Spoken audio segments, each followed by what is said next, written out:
Good morning, everyone. I'm Selina Robinson, the Minister of Finance. I'd like to recognize that I'm on the traditional territory of the Kwangin-speaking people, the Songhees, and the Esquimalt nations. And I'm grateful to be speaking with you about important actions we're taking today to provide significant new support for British Columbians, while also managing our province's finances. We have been through a lot together. 2020 has brought each of us many challenges, and I'm proud of the way that we have all come together to keep each other safe and healthy while we await a vaccine. With the weather growing colder and holidays approaching, we know this can be an especially hard time for people. Colder weather can mean the need to spend more on clothing or home heating or finding extra gift money for the people that we love. We understand that and want to ensure people can afford necessities, can pay their bills, and be able to enjoy the holiday season this year, despite the pandemic. We made a commitment to provide a recovery benefit to British Columbians this year, and I'm so pleased to announce that we have tabled legislation today to introduce the tax-free BC Recovery Benefit. Starting December 18th, people will be able to apply online for the benefit. Up to 3.7 million British Columbians will be eligible for this benefit. Individuals will receive a one-time payment of up to $500 for single people earning less than $62,500. Single people earning up to $87,000 will qualify for a reduced benefit amount. And families making less than $125,000 will receive up to $1,000. Families, including single-parent families, earning up to $175,000 will qualify for a reduced benefit. We expect hundreds of thousands of British Columbians to have their benefit directly deposited into their bank accounts before the end of this year.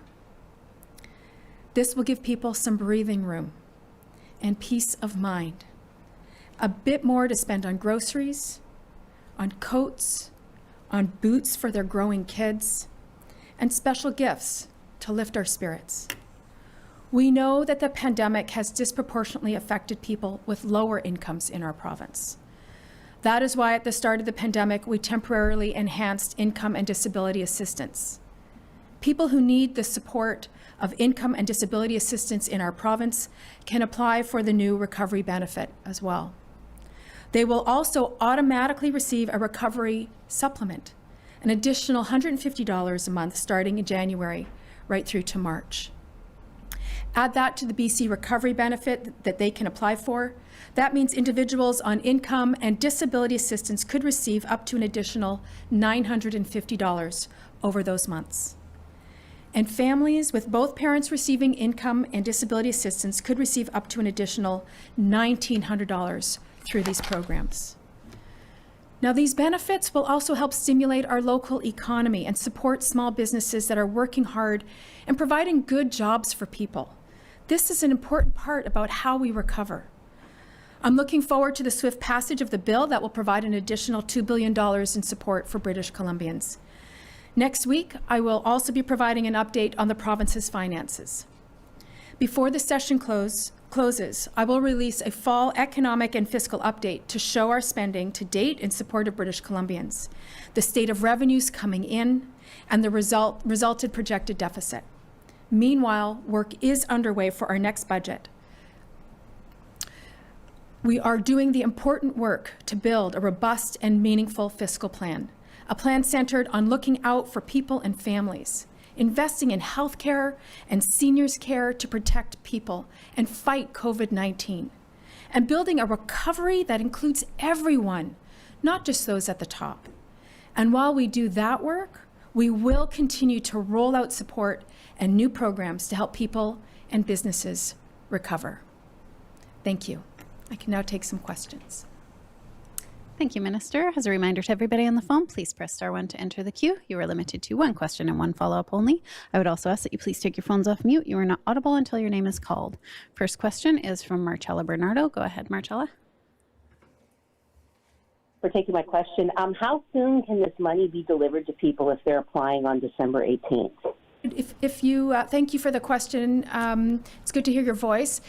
December 18th is when you can apply online, and we expect that people will receive direct deposit within a number of days of their application. Do you have a follow-up, Marcella? I know this is a technical thing, but for people who don't want to apply online, how can they access this money? We are encouraging people to go online. A few days afterwards, I think it's December 21st, we will have a call center and people will be able to call that number. It should be up and running December 21st. Next question is from Rob Shaw, Vancouver Sun. Hi, Minister. So I'm just looking at that timeline. I'm hearing you say that the money will go by the end of the year or within a number of days, but if someone applies at the beginning online, do they get the benefit by Christmas to buy the special gifts and the other things that you were mentioning it could be used for? We are expecting that will be able to happen, Rob. Online, you'll be able, when you apply and you have all of your information put in correctly, it moves very quickly through the technological beings that we have, the machinery that we have, and we are expecting that people will be able to get in their bank account before Christmas. Do you have a follow-up, Rob? Yes, please. Thanks. What is the cost of administering this program? In the election, I think it was estimated at about $1.4 billion. What's the current estimate of how much this will cost? 1.6 to 1.7 billion. We've rolled in those on disability and social assistance as well. Next question is from Rob Buffum, CTVVI. Oh, hi. Thanks for taking my question. One thing I was wondering about is I thought I heard you say that the range for families goes up to 175,000, and I just wanted to clarify because I saw elsewhere, I think maybe in a release yesterday, it capped out at 170,000. Which is it? It's 175. Do you have a follow-up, Rob? I do. I'm just wondering about support and relief for businesses. The things you've reiterated today relate to individuals and families, obviously. I'm wondering, is there anything you can tell us in terms of grants or relief or support for businesses? I just spoke to a restaurant that normally does extremely well in December, and it's going to be a very bleak year for them with all the We've rolled out a number of programs. I do know that there's certainly the new program that the Minister for Jobs, Economic Recovery and Innovation has been looking at, trying to addressing a program that has been adapted to be more easily applied for. So they've simplified the process to get money into the hands of businesses to help them through this rough spot. We are in this really interesting time as we see the vaccines right on the horizon, and anticipating that will help move us forward into a stronger recovery position. And so we know that these programs are absolutely critical to businesses and individuals and communities until we can get back to a more normal life, that pre-COVID life that we're all craving right now. Andrew McLeod, the Tyee. Yeah, hi, Minister Robinson. I'm just trying to understand how this will affect people on income assistance and disability assistance. As you know, some forms of income tend to get clawed back from assistance checks. Will the recovery benefit be exempt from that? Yeah, there will be no clawback on this benefit. Do you have a follow-up, Andrew? Yeah, what's the rationale? So the supplement that they'd been receiving had been $300 a month for the last 6 months or so. What's the rationale for dropping it to $150? So the worker benefit that was rolled out back in March did not include people on assistance, and so as a result, we developed additional supports for those who are on assistance. This recovery benefit that we're rolling out now includes those who are on assistance, and so they have access to that benefit. But we also recognize that it has been a particular challenge for this particular group of British Columbians, and so it's for that reason we have a supplement to the recovery benefit. It's $150 a month. Andrew, do you have a follow-up? Am I allowed another follow-up there? Because so just to be clear, that's a supplement on top of the recovery benefit. So we'll get the recovery benefit and the supplement, or I'm not sure I'm following. Sorry. They get the benefit. They can apply for the benefit. And they will, in addition to that, they will get the supplement to the benefit of $150 a month from January to March. Next question is from Lisa Cordasco, CHLY. Yes. Will you extend that $150 a month benefit to those who are on federal disability? Sorry, I didn't catch the last two words, I think. Will you extend it to those who are on federal disability? This program is for those that are on our programs, the social assistance and disability assistant programs that we have here in British Columbia. Lisa, do you have a follow-up? Yes. Why are people on federal disability who are British Columbians less deserving of $150 a month than those who are on provincial disability? Yeah, my assumption is that they're on a provincial disability. I can get the more technical information for you on that if you'd like. From Richard Zisman, Global News. Minister, I'm just wondering about the sliding scale. The legislation doesn't seem to be online yet, and in the press release there aren't any details. And I know it's a bit of a technical question, but I'm hoping you can walk through for me some of the points in terms of how quickly it goes down, in terms of how much you make and how much benefit you are eligible for. Okay, so I can give you why don't I just provide you with a couple of examples, and that might help. And if you want more detail about what the slide looks like, we can certainly get that to you. So a single parent with an annual income under or equal to $125,000 will get a one-time payment of $1,000. A two-adult family, these are just examples, with an annual income of $150,000 will get a one-time payment of $500. A two-adult family will get, with an annual income of $174,500, $275,000 will just get like a one-time payment of $10. So it slides down considerably. And this is about recognizing that you could have, been in 2019 with your tax returns that we're going to be using. For example, an electrician married to a hairstylist, and the impacts of COVID have been significant in terms of your ability to do Christmas the way you traditionally do, or being challenged to get the kids new boots because they've outgrown them. And so this is an opportunity to support even middle-income British Columbians with a little bit of extra so that they could take care of their families the way they traditionally have. Richard, do you have a follow-up? I think you just mentioned that it's based on the 2019 incomes, and as you know, a lot of British Columbians have seen a massive decrease in their incomes in 2020. This is sort of the people you're trying to help the most. So why go with 2019? And do you believe that there will be people, as you mentioned, an electrician, people who have lost work maybe made quite a bit in 2019 and this year made not so much. So will there be people lost here, and why go with 2019? Well, this is why we have such a large scope in terms of those people that we're helping here, recognizing that. But if we were to wait for the 2020 tax returns, people wouldn't get a benefit until much later.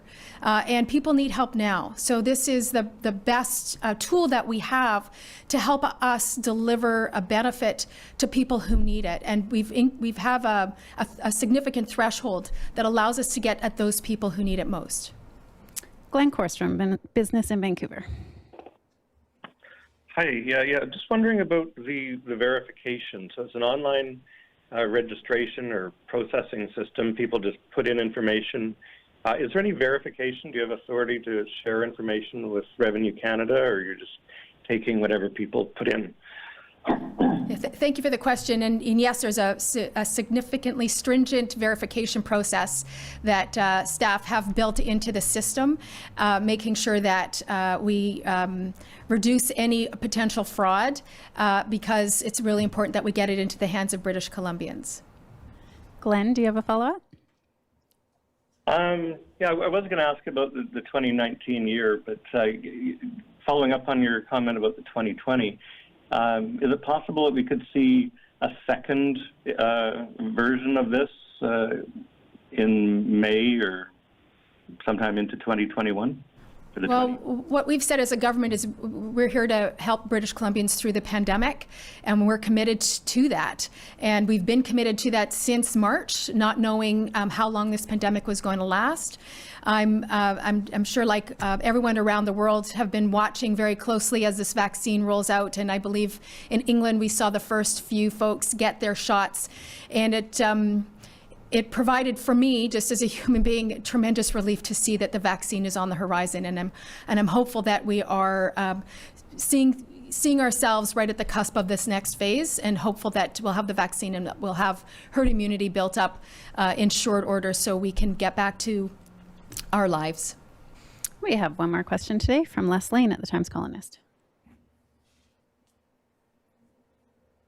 Well, thank you. Minister, I was wondering how you arrived at the eligibility and the thresholds, the 62,005 and the 87,000 for individuals, and the under 125 up to 175 for families. So where did those numbers come from?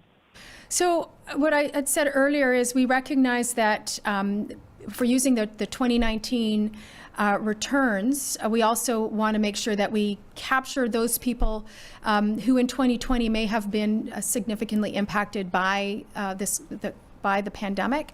And so we made sure that we included middle income British Columbians in that, recognizing that that middle-income British Columbians have certainly been impacted by the pandemic. And also recognizing that by putting this money in people's pockets, they're going to spend it in their communities, whether it's, taking the family out for dinner because they haven't had a chance to do that. And that's going to help the local restaurateur, or getting, their $5 latte because they haven't been able to, but it's going to help the local coffee shop, going to their favorite bookstore and getting, books for their kids for Christmas, because that's going to help the local economy, as well as, allow them to bring Christmas to their children. So all of these things put together are good for British Columbians and good for our economy. Les, do you have a follow-up? I was just wondering, just on the philosophy, it sounds like it's going to be a fairly short-term jolt over basically a Christmas giveaway. Was there any consideration of other options? Could a longer-term thing, like I don't know, the Liberals were talking about a sales tax cut, would that have more long-lasting benefits, given that recovery is going to take a period of years? So I absolutely not. I think the Liberals' proposal was a terrible proposal. I'm not the only one to say that. Business leaders have also suggested it's a terrible proposal.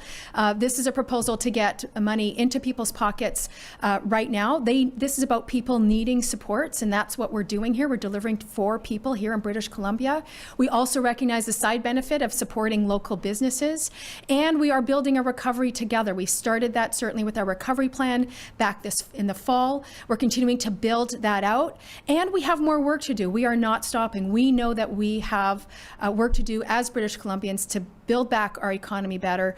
We're starting to see some really good signals. There'll be more to tell on the economic update shortly, but again, we have certainly lots of work to do going forward. That's all we have for today. Thank you, everyone, for joining.